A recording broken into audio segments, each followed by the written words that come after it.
साल 1909 northern island शहर के अंदर नीला आसमान था और हल्की सी हवा चल रही थी।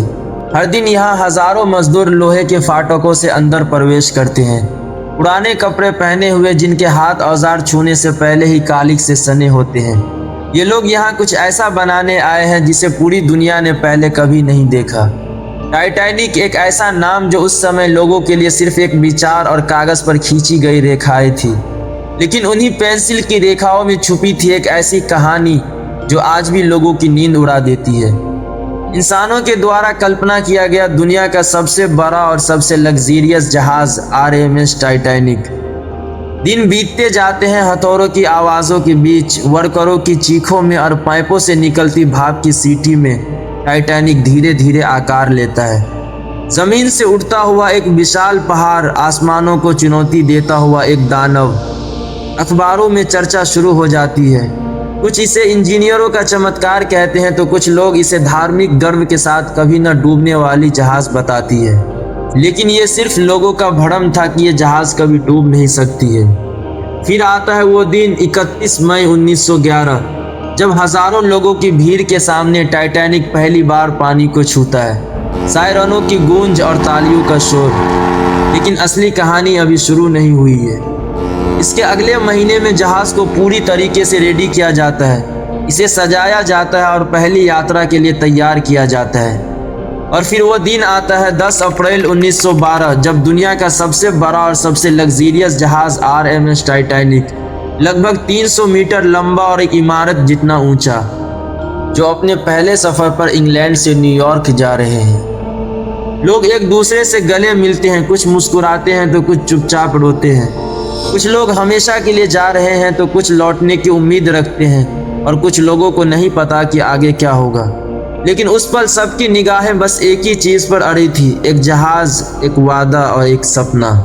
फिर जहाज के अंदर से सीढ़ियां नीचे आती है, जांच शुरू होती है और यात्री एक एक करके जहाज के अंदर सवार होते हैं। कुछ लोग आत्मविश्वास के साथ जहाज पर चढ़ते हैं तो कुछ लोग रुककर ऊपर की तरफ देखते हैं, मानो जैसे कि जहाज आसमान को मोड़ रहा हो।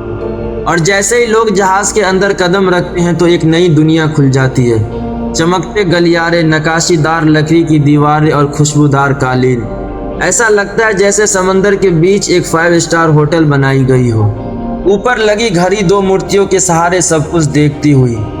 जहाज में लोगों के लिए स्विमिंग पूल, जिम, लाइब्रेरी, हर छोटी बड़ी सुविधाएं मौजूद थी।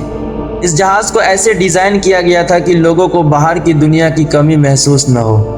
नीचे सेकेंड और थर्ड क्लास में भी टाइटैनिक किसी चमत्कार से कम नहीं थी। इस जहाज पर बड़े से बड़े लोग बैठे हैं, अमीरों के सपने और गरीबों की उम्मीदें, जो एक नई जिंदगी के तलाश में अमेरिका जा रहे हैं। टाइटैनिक, जिसे कभी न डूबने वाली शिप कही गई थी, जो चलता फिरता पूरा एक शहर था।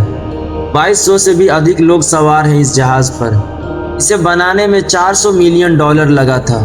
शिप के अंदर की फैसिलिटी और डेकोरेशन मानो किसी 5 स्टार होटल को भी पीछे छोड़ देगी। व्हाइट स्टार लाइन उस कंपनी का नाम था जिसने इस टाइटैनिक जहाज को बनाया था। इस कंपनी के वाइस प्रेसिडेंट इतने कॉन्फिडेंस थे इस चीज को लेकर कि उन्होंने पब्लिक के सामने आकर कहा था कि यह जहाज अनसिंकेबल है। फिर दोपहर 12 बजे सायरन बजता है और रस्सियां खोल दी जाती है और टाइटैनिक धीरे धीरे डॉक से दूर होता है और समंदर में अपनी पहली मंजिल की ओर बढ़ता है। धीरे धीरे दिन बीतते गए और टाइटैनिक समंदर की ओर बढ़ता गया। लेकिन हर रात रेडियो रूम से संदेश आते हैं कि रास्ते में आइस पहाड़ मौजूद है। लेकिन अपने पहले सफर पर निकलने के सिर्फ 2 दिन बाद 12 अप्रैल 1912, जब टाइटैनिक को अपनी पहली आइस वार्निंग दी जाती है। लेकिन इसके बाद भी टाइटैनिक अपनी स्पीड को कम नहीं करती है। इसके बाद 14 अप्रैल 1912 समंदर शांत थी, आसमान साफ था और चांदनी रात थी। इसके बाद 11:40 पर टाइटैनिक फिर से एक और आइस पहाड़ से टकराती है। इस बार टाइटैनिक का निचला हिस्सा टूट जाता है और धीरे धीरे जहाज के अंदर पानी भरना स्टार्ट हो जाता है। अब जब लोगों को ये रियलाइज हुआ कि अब टाइटैनिक डूब जाएगी, फिर शिप के अंदर अफरा तफरी का माहौल बन जाता है। टकराव के करीब 20 मिनट बाद रात 12 बजे कैप्टन स्मिथ ऑर्डर करते हैं अपनी क्रू मेंबर को कि एक डिस्ट्रेस कॉल भेजो रेडियो पर। जो आसपास मौजूद शिप होंगे वो शायद हमारे सिग्नल को पकड़ ले और शायद हमें बचाने आ जाए। इसके बाद लगातार रेडियो पर सिग्नल भेजा जाता है लेकिन कोई रिस्पांस नहीं मिलती है।